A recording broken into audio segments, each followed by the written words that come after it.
మన్మధులను మరింత మజా చేయించే మొరింగా రసాన్ని ఈ వీడియో ద్వారా చేసి చూపిస్తాను. దీన్ని రాత్రి పడుకోవడానికి ఒక గంటన్నర ముందుగా త్రాగారంటే మంచి రతి పటుత్వం వస్తుంది మరియు రతిలో ఎక్కువసేపు చేయడానికి అద్భుతంగా పనిచేస్తుంది. ఇక దీనికి కావాల్సినటువంటి పదార్థాలు ముందుగా చూపిస్తాను, తర్వాత తయారు చేసి తీసుకునే విధానాన్ని చూపిస్తాను. మీరు ముందుగా ఇలా ఒక రాతి రోలును తీసుకొని చూస్తున్నారు కదా, 2 వెల్లుల్లి రెబ్బలను తీసుకోండి. వెల్లుల్లి రెబ్బలను ఎక్కువగా తీసుకోకండి, ఎందుకంటే రసాన్ని చేసుకున్నప్పుడు ఘాటు వాసన ఎక్కువగా వస్తుంది. నేను మీకు వీడియోలో చూపించిన విధంగా కేవలం 2 మాత్రమే తీసుకోండి. దాంతోపాటుగా కాస్తంత పుదీనా ఆకును తీసుకోండి. ఇక మీరు చూస్తున్నారు కదా, పుదీనా ఆకుతో పాటుగా ఒక పెద్ద ములక్కాడను కడిగి చిన్న చిన్న ముక్కలుగా కట్ చేసి అందులో వేసి, తర్వాత రుచికి సరిపడే విధంగా కాస్తంత సైంధవ లవణాన్ని కూడా రోట్లో వేయండి. వేశాక వీటన్నింటి కూడా బాగా దంచండి.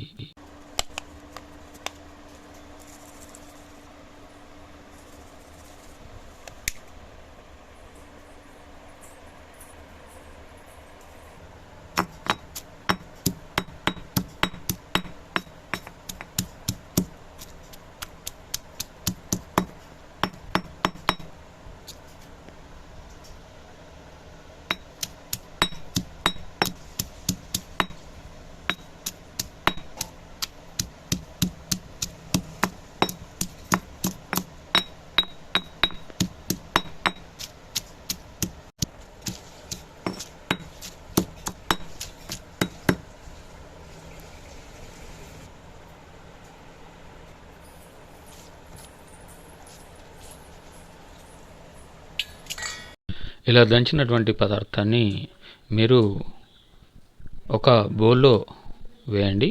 వేసిన తర్వాత ఒక పెద్ద గ్లాసు నీళ్లను పోయండి. పోసాక దీన్ని బాగా మరిగించండి. ఇలా బాగా మరిగాక దీన్ని దించి వడపోసుకొని రాత్రి పడుకోవడానికి ఒక గంటన్నర ముందుగా ఆ యొక్క రసాన్ని మగవారు త్రాగండి. ఇది మీలో ఉత్తేజాన్ని నింపి కామ కోరికలు పెరిగేలా చేసి సెక్స్లో పాల్గొనేలా చేస్తుంది.